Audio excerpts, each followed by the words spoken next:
Sup, nerds, I'm Wes. I'm Tom. And I'm Aaron. Today, we're not alone because We're together. we're together. Damn it!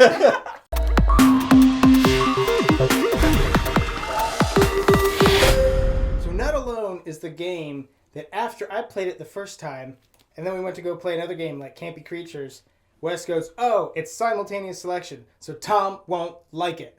Because, now, I'm a little conflicted about this game, because I did have a bad experience the first time I played it. Later times were a lot more fun. But we'll get to that in a second. So as Tom was saying, it is simultaneous selection where it's a all versus one style game where all of us crash landed on a planet and we're trying to work together because we're not alone and avoid this creature, which is usually Tom, and we're going to play cards all simultaneously of where we're selecting the location that we're going to go to. And then Tom will pick where he's going to go. We all get to see it, but we've already selected where we're going. We flip it over. If he's there, bad trouble, big time. Big Trouble Little China? Yeah, something Well, like that. first off, I'm pretty sure not alone is not referring to the fact that, like, we're We're a all team, we're not together. alone. It's more like We're we're on all this- huddled in the woods. yeah. We're like, we're not alone. Yeah, it's like the Predator, you know? It's Yeah. like, we think we're alone on this planet, but Or we're not. Lost with the smoke monster or something. Whoa, spoilers! It's been out for like 80 years. Also, I don't know. I think it's one of the we want to say like, oh well, this person always plays a creature, but I feel like you need to have a rotation because I also really like playing as the creature.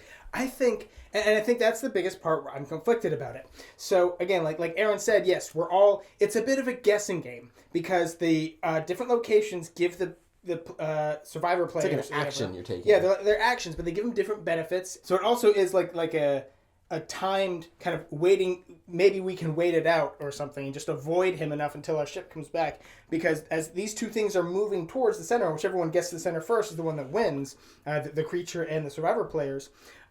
So we're all trying to do the thing that's most beneficial for us. Like, ooh, right now it'd be most beneficial for us to go to the river. Right now it'd be most beneficial for us to pull more cards back in our hands. So we have to go to, what is that, 2?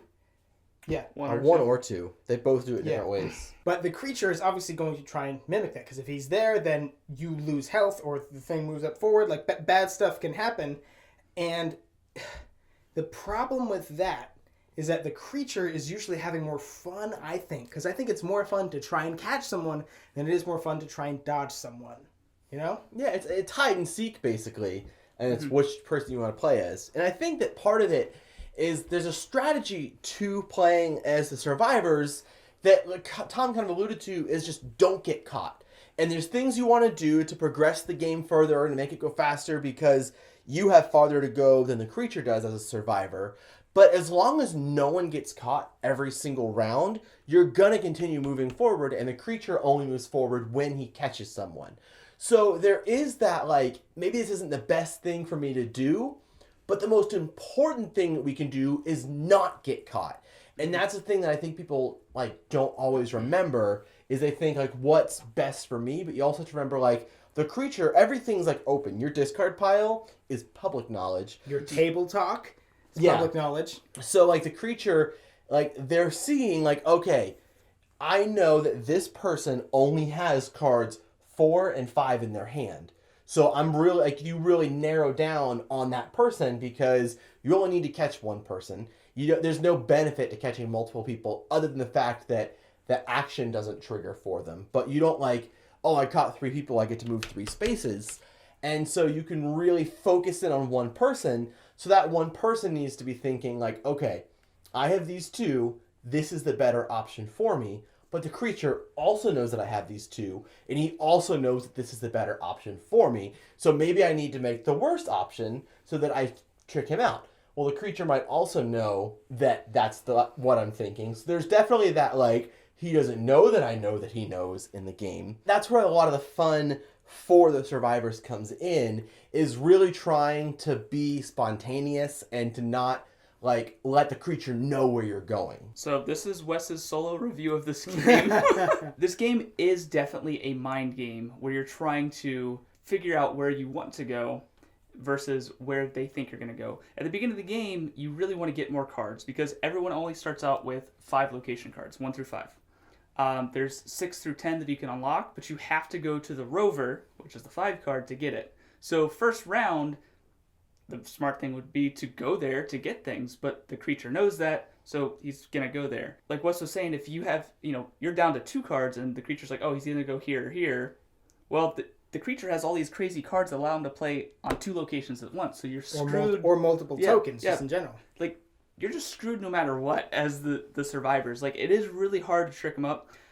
The best way to trick them up is just to do the dumbest thing you could do. Like there's lose the game just to fuck with them. Yeah. No, but like round 1, go to the jungle to pick all your cards back up. Like, there's no point in doing that, but it does throw them off, and you don't get caught. That's the biggest thing. Not getting caught is better than getting a benefit that you might not get because the creature knows you're going to go better there. than taking the risk of getting that benefit. Yeah. So again, I'm really conflicted about this game for a couple of reasons. One, I definitely enjoy playing the creature a lot more. And I feel like the reason why I had a bad experience my first play is because the person who was playing the creature knew it was my first time, and I, was still figuring out, wasn't getting the strategy, and he was able to pick on me. We had a huge table with like 6 people, and he was able to pick on me. And when I was playing the creature, I'm like, I really don't want to do that.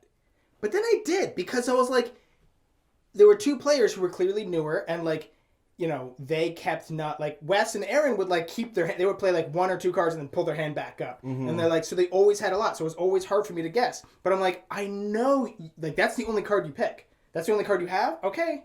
So I'm going to catch you. Mm-hmm. And, like, it would be stupid for me not to.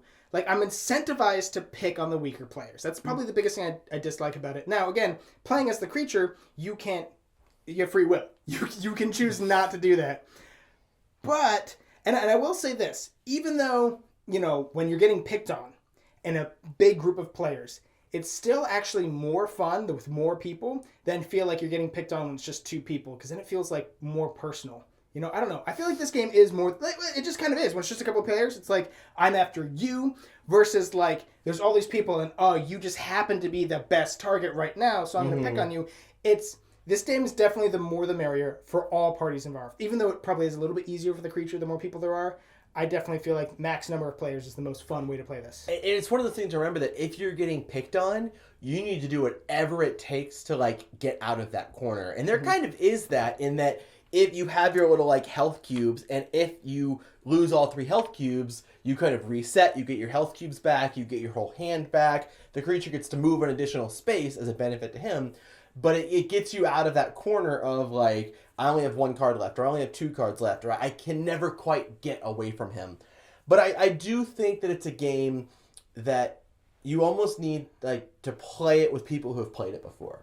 Yeah. I think that bringing new players into this game, especially if they're not super familiar with the style of game, or just, like, really, like, sharp, witty gamers that are going to pick it up really fast. Because if you have somebody who doesn't play well, they're not going to have fun, because, like Tom said, they're just going to get picked on, because as a creature, you really can't afford not to.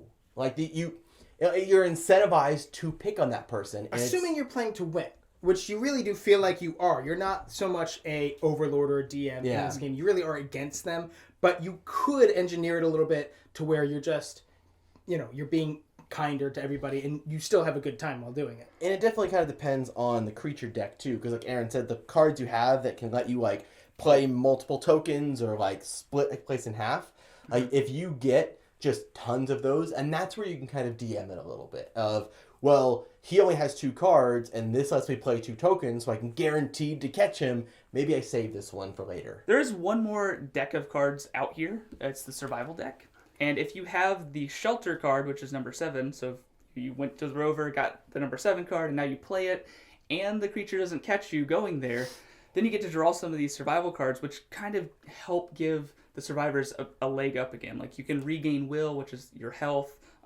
There's things that allow you to just take cards back, from your discard pile. Like, these are really helpful, and they can help turn the tide, but you gotta not get caught to actually be able to use them. Mm-hmm. If your gaming group is into social deduction games and games where, it's one versus all, like, this does really scratch that itch. Like, it's one of those games that the more you play it, the more you're gonna learn, like, the intricacies of how the other players will think and how they're gonna play. Everybody who plays as the creature is going to play slightly differently. Like, there is a dominant, like, oh, he has 2 cards, I'm going to go for him. Like, I know where he's going to be. But there's also, like, when everybody has full hands of cards, like, then it's, like, up to their, like, strategy that they're just thinking, like, normally. Like, I don't. It's like how well you know that person. Yeah, exactly. It becomes almost like a table meta. Yeah. Kind of like Yeah. with what the game where the resistance. Yeah, Resistance where like Yeah. you know your group develops a meta that they play by. Yeah. So this definitely is really fun with big groups because everybody's like, looking at each other, like, hey, let's I feel like going and hitting some waves. You're talking about the beach and the creature's like, I know what you're talking about. I'm going to go there. And then you guys aren't there because you guys are inside each other's heads like saying, boom! So that part's fun. It is definitely weighted way towards the creature. The creature feels like they win almost every game, which makes it kind of fun as a cooperative game for the survivors. Like, we gotta play again. We're gonna win this time. Yeah, that's true. Like, again, and it is the more the merrier, I do think. Again, even though with a lot of people it's a little bit more even though just like probability wise, I picked 2 things and out of 7 people playing or 6 other people playing, like probability of me hitting somebody's a bit higher, but it does feel more of like we're all ganging up against him. It's fun, but I am still very conflicted about this game because the fact that within the rules of the game, and a lot of people really follow the rules and don't doctor it the way that we do, you're incentivized to pick on the new players and the weaklings. So that just doesn't sit right with me. So I think it would behoove you to not play that way for new players and or just play with experienced players, which is pretty hard to do if you're getting 7 people together. But because I don't want to say I don't like it just because I had one bad experience, and especially since I get it now. And I do think it's very well designed. I think all these cards are really balanced. I think the way it works is really clever and really fun. It's just you have to make sure that the person who's playing the creature is either going to be, handle that position well, or if they're not, you kind of just have to know how to play against their very aggressive play style. Mm-hmm. Or just always play as the creature, because that's fine. I definitely think you're going to have people that will only play this game if they get to play as the creature, which can create a problem because if you have 2 of those in your group, they'll never play together. I do really enjoy this game, though. I like playing as the creature a lot. I really enjoy playing as a survivor, but also because I really like that mind game play style of like, I should go here, so I'm not going to because he knows that I'm going to go there. Unless maybe that person only has 2 cards left, so he's going to go after them, which then frees me up to maybe do something a little riskier, do something really obvious because the creature's not going to go for me. But maybe the creature then does go for me because the thing I was going to do is more obvious. Like that kind of thing, I really, really like. I think the reason this game works for me too is because it doesn't take that much time. You can play it in half an hour if you're playing really quickly and people kind of grasp the game. So even if you do have a game... Unless you're thinking like you were just thinking, it's going to hit the 45-minute mark. You're like, he could think... So unless you're playing with Aaron, in which case... He was just like... You're the one who thinks a lot, and then he's like, well, if you're playing with Aaron, who thinks a lot? Regardless, so this game plays quick enough that even if you have a game where like, oh man, the creature just got a ton of cards that let him crush us, just move on to the next thing, and there you go. I really like these like pseudo fillers that aren't like a 10-minute really quick, but they play really quick and you're able to play like 5 games during your game night, which is why I really recommend that you do I really do recommend that you pick up a copy of Not Alone by clicking the purchase link in that description box down below us. While you're down there, don't forget to subscribe to our channel so you'll never be bored.